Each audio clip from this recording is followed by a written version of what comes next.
नाजरीन आदाब, मैं हूं बशीर नाज। गुज़श्ता 9 दिनों से जारी मशरिक़ वस्ता में जारी जंग में ईरान जैसा कमज़ोर मुल्क अब तक कैसे और किन हिकमत अमलियों के वजह से दो अहम ताकतवर ममालिक के साथ लड़ने में कामयाब रहा, ये एक अहम बात है।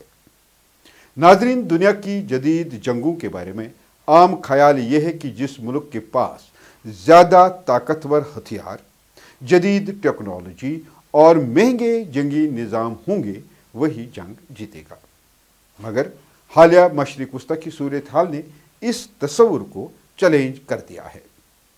नाज़रीन, दरअसल ईरान ने महदूद वसाइल और शदीद पाबंदियों के बावजूद एक ऐसी हिकमत अमली अपनाई है जिसने अमेरिका और इसराइल जैसे ताकतवर ममालिक को भी सोचने पर मजबूर कर दिया है। इसराइल के शहर तल अबीब पर होने वाले हालिया हमलों में ईरान ने जिस जदीद बैलिस्टिक मिसाइल का इस्तेमाल किया उसे खैबर शिकन कहा जाता है, जो ईरान की मिसाइल टेक्नोलॉजी में एक बड़ी पेशरफ्त समझा जा रहा है।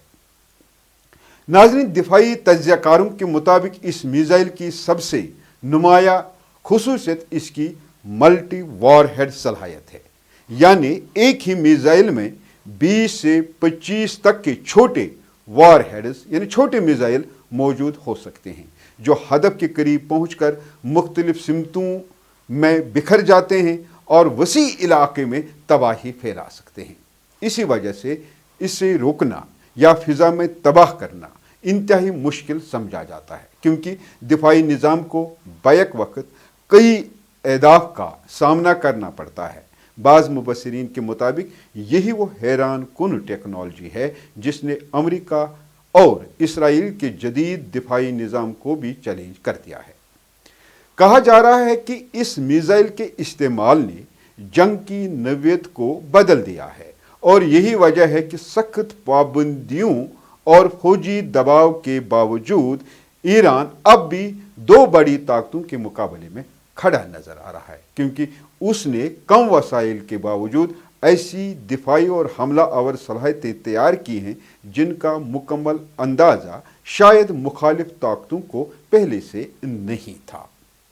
और आलमी सतह पर यह तासुर पैदा हुआ कि ईरान शायद चंद घंटों या दिनों में घुटने टेक देगा, क्योंकि उसकी क़यादत और अस्करी ढांचे को जिस तरह से शदीद नुकसान पहुंचाया गया, लगता था कि ईरान चंद घंटों में ही आलमी ताकतों के सामने सरेंडर करेगा।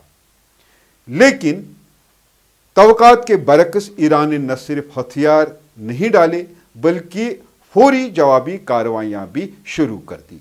ईरान की फौजी हिकमत अमली का एक अहम पहलू ज़ेर ज़मीन मिसाइल तनसीबात हैं। मीडिया रिपोर्ट्स के मुताबिक ईरान ने कई किलोमीटर तवील सुरंगों का एक ऐसा नेटवर्क तैयार किया है जहां मिसाइल लॉन्चिंग प्लेटफॉर्म पहले से नस्ब हैं और उन सुरंगों की तादाद और महल वकू मुकम्मल तौर पर खुफिया भी हैं, जिसकी वजह से उन्हें निशाना बनाना इंतहाई मुश्किल समझा जाता है। इसी तरह ईरान के सीरीज ड्रोन हमले भी हालिया जंगी हिकमत अमली में मरकजी किरदार अदा कर रहे हैं। ये ड्रोन बज़ाहिर सादा और कम कीमत के हैं, मगर बड़ी तादाद में इस्तेमाल होने की वजह से दिफाई निज़ाम के लिए बड़ा चैलेंज बन जाते हैं। दिफाई माहिरीन का कहना है कि एक ड्रोन बनाने पर ईरान को चंद हजार डॉलर खर्च होते हैं, लेकिन उससे तबाह करने के लिए इस्तेमाल होने वाले मिसाइलों की कीमत लाखों या बाज़ अवकात मिलियन डॉलर तक पहुंच जाती है। ईरान की हिकमत अमली सिर्फ हथियारों तक महदूद नहीं, बल्कि इसमें तादाद, वक्त और नफ्सियाती दबाव भी शामिल है। ईरान अक्सर और बैक वक्त बड़ी तादाद में ड्रोन और मिसाइल फायर करता है, जिससे दिफाई निज़ाम पर दबाव बढ़ जाता है और कम कीमत हथियारों की बड़ी तादाद दुश्मन के महंगे दिफाई निज़ाम को मसरूफ़ कर देती है।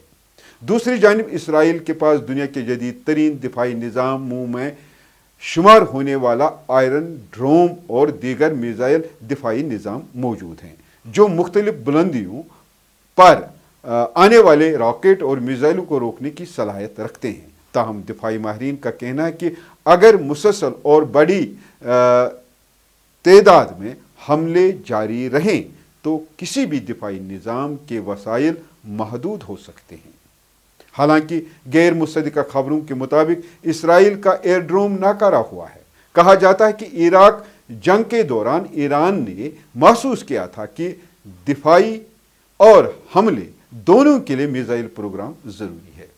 اسی پس منظر میں ایران نے مختلف ممالک کی مدد سے اپنا میزائل پروگرام تیار کیا اور اب اس کے پاس درمیانی فاصلے تک مار کرنے والے متعدد میزائل موجود ہیں۔ ناظرین، یوں موجودہ صورتحال نے ایک اہم سوال بھی اٹھا دیا ہے۔ کیا مستقبل کی جنگیں مہنگے ہتھیار سے جیتیں گے یا پھر وہ حکمت عملی جو کم وسائل میں زیادہ اثر پیدا کر سکے؟ بہت سے دفاعی ماہرین کا جواب واضح ہے کہ آنے والے دور میں سمارٹ ہتھیاروں سے زیادہ سمارٹ سوچ فیصلہ کن ثابت ہو سکتی ہے۔ شکریہ۔